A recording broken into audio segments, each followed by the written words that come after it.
How did a protected landing force lose Aboukir in a single day? On the 25th of July, 1799, an Ottoman army held the narrow peninsula of Aboukir, not far from Alexandria. Most estimates place its strength at about 18,000 men. British ships covered the coast. On land, Ottoman infantry occupied two defensive lines across the southern approaches, with Mustafa Pasha's camp and the old fort farther north. Which mattered more, naval protection or the narrow ground? Leave your answer in the comments. At first glance, the position offered strong protection. The sea guarded one side, while shallow water restricted movement on the other. A French army approaching from the south would have to advance across a confined front under artillery fire. But the ground imposed the same limits on the defenders. Troops forced out of the forward works had only a few routes north. If the second line gave way, the beaches and the fort would be all that remained.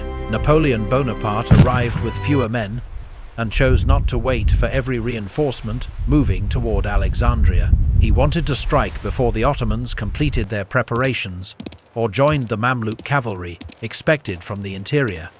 The battle that followed became one of the clearest French victories of the Egyptian campaign. It was not, however, the effortless collapse later accounts sometimes made it appear. The French expedition had entered Egypt a year earlier. It took Alexandria, then defeated the main Mamluk army near Cairo. Those victories secured the political center of the country, but the occupation was still exposed. On the 1st of August, 1798, Admiral Horatio Nelson destroyed most of the French fleet in Aboukir Bay. The French army remained ashore, cut off from dependable reinforcement by British naval power. It still held Alexandria and Cairo, but the route back to France had been severed at sea.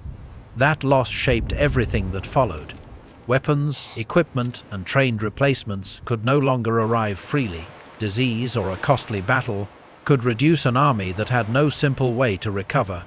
For the Ottoman government, which still considered Egypt an imperial province, the destruction of the French fleet opened a practical route for a counter-offensive supported by Britain.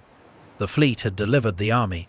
It could not solve the next problem on land. The plan threatened the French from two directions. One Ottoman force could move through Syria. Another would cross the Mediterranean and land on the Egyptian coast. If they linked up, the French would have to defend the Nile Delta without abandoning Cairo or Alexandria. Napoleon tried to disrupt the northern arm of this plan by invading Ottoman Syria early in 1799. His troops won several engagements, but Acre held. In May, he ended the siege and returned to Egypt, with an army weakened by combat and disease. The expedition had delayed an advance through Syria. It had not removed the danger of a landing behind the French coastal defenses. The withdrawal from Acre encouraged the Ottoman command to continue with the seaborne operation. An Anglo-Ottoman fleet appeared off Egypt in July, and Mustafa Pasha's troops began landing at Aboukir on the 14th of July. A small French detachment, in an advanced redoubt, resisted before being overwhelmed. The fort surrendered soon afterward. Ottoman troops then occupied the peninsula while artillery, provisions, and other equipment came ashore. The supplies were intended to support a campaign beyond the beach. By holding Aboukir, the Ottomans had gained a coastal base close enough to threaten Alexandria. Landing was only the first part of the operation.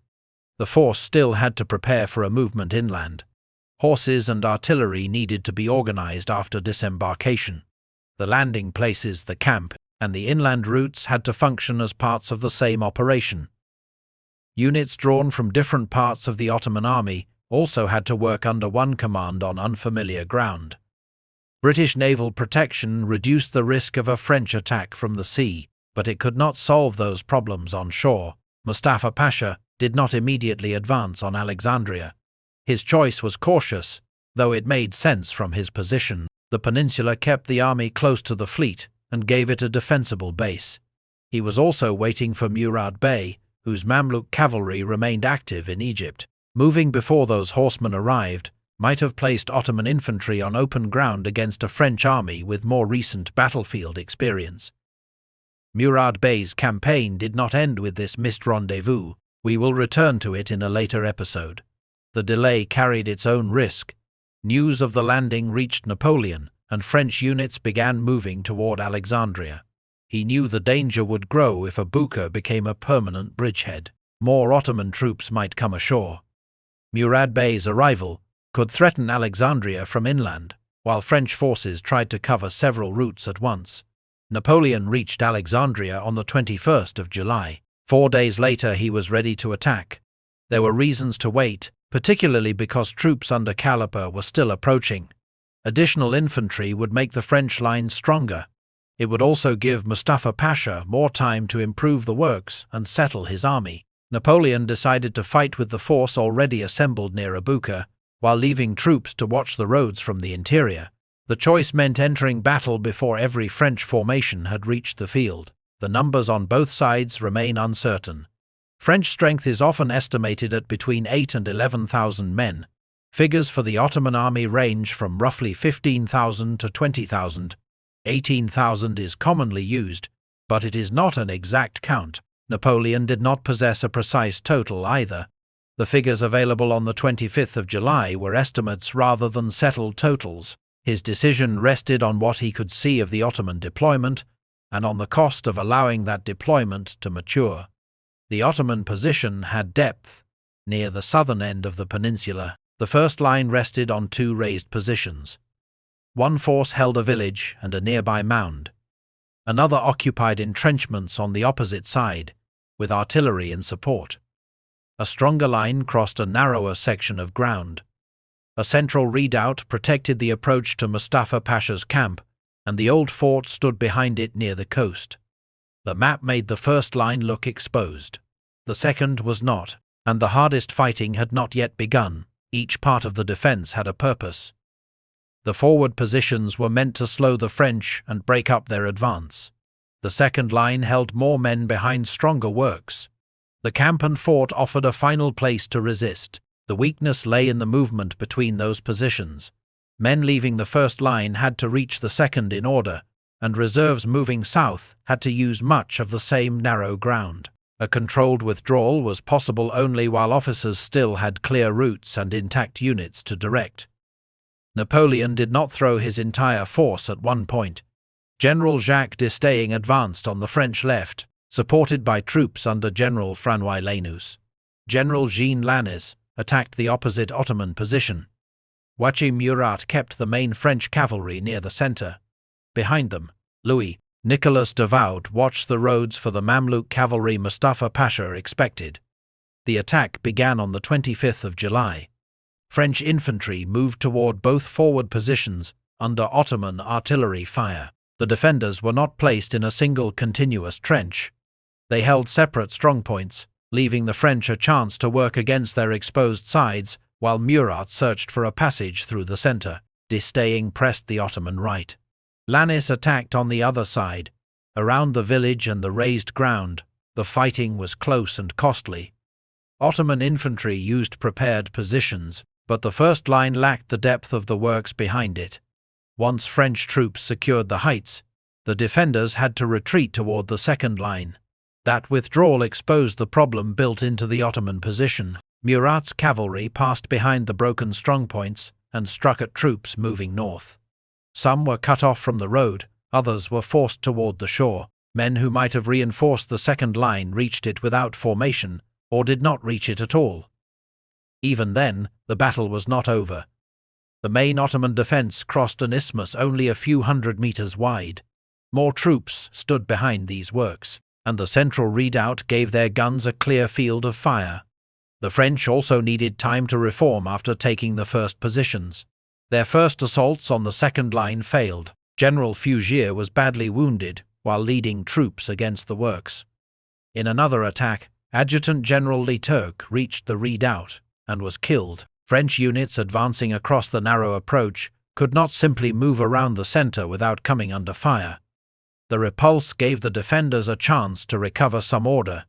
It also showed that the French could not turn success in the south into an immediate advance through the centre. Losing the first line had weakened the Ottoman army, but the stronger position still had to be taken.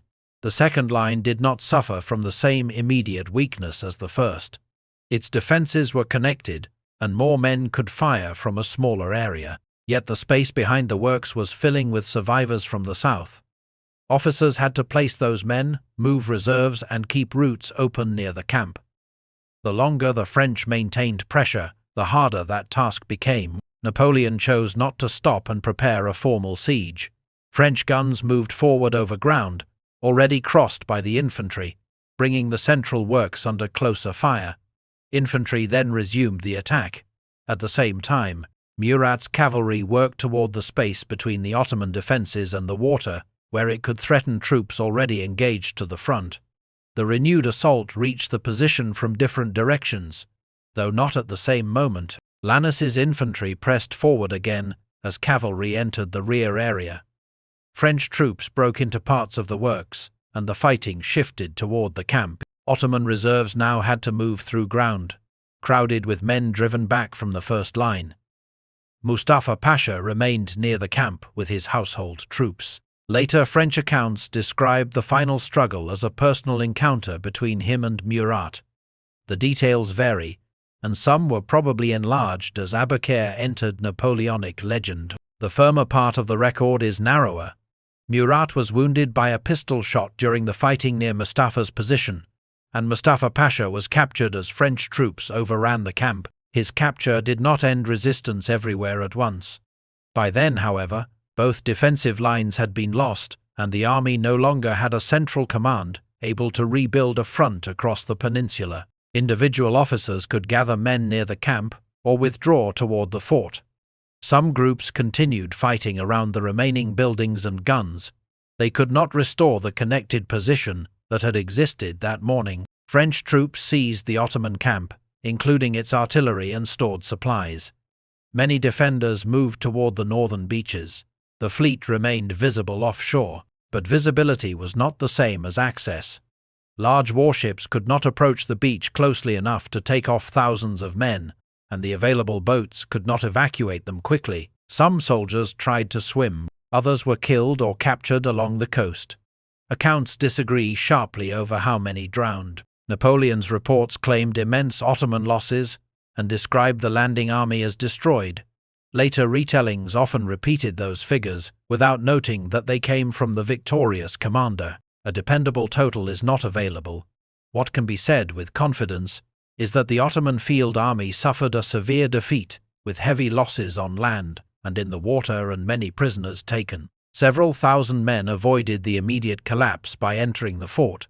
Their presence matters because the operation did not end completely on the 25th of July. The French had taken the camp and broken the army outside the walls. A fortified position still held the northern end of the peninsula. Napoleon left General Jacques-François Menou and other officers to reduce it. Over the next several days, French artillery and engineers moved closer to the remaining defences. Ottoman troops continued to resist from the fort and the buildings in front of it. The fighting still caused casualties. Lannes was wounded in the leg on the 28th of July. By the 2nd of August, the defenders were running short of water and had little prospect of relief. The fort surrendered. French reports estimated that roughly 2,500 men had been inside when the position was cut off, although sources differ on how many remained at the capitulation. Only then was the bridgehead established in mid-July fully eliminated. 8 days after the main battle, the French victory came before the Ottoman force received the support on which its plan partly depended. British ships had made the landing possible and protected the coast, but they could not control the battle inland. After the first line broke, the peninsula restricted the retreat. Davout continued to cover the approaches, and Murad Bey's cavalry never reached Mustafa Pasha. French coordination also mattered at several points. Infantry attacked both ends of the first line while Murat moved behind it. That movement disrupted the retreat and later put pressure on the rear of the central defences. When the first assaults on the second line failed, French artillery was brought closer before the attack resumed. The Ottomans were given no quiet interval in which to form a stable line again. Abukir restored Napoleon's military, standing after the failure at Acre. It removed the immediate threat to Alexandria and ended the Ottoman Empire's first large seaborne effort to retake Egypt. Murat received promotion after the battle, which soon became one of the most repeated episodes of the expedition. The victory did not repair the larger strategic position. British naval power still dominated the eastern Mediterranean, and the French army remained isolated from France. Napoleon left Egypt on the 23rd of August and handed command to Jean-Baptiste Callapert. He reached France in October, then became first consul after the coup in November. The French Empire was proclaimed only in 1804. War in Egypt continued. French troops could still defeat armies in the field, but Britain and the Ottoman Empire retained the means to return. In 1801, a British army landed near Aboukir and opened the campaign that ended the French occupation. The Battle of 1799 had removed an immediate invasion and bought the French time. It did not alter control of the sea. The shape of the peninsula helps explain both the victory and its limit. On the 25th of July, the narrow ground prevented Mustafa Pasha's defeated army from withdrawing in order. During the following week, it enclosed the survivors inside the fort. Napoleon had destroyed the Ottoman landing force as an effective field army. Egypt, however, was still cut off from France.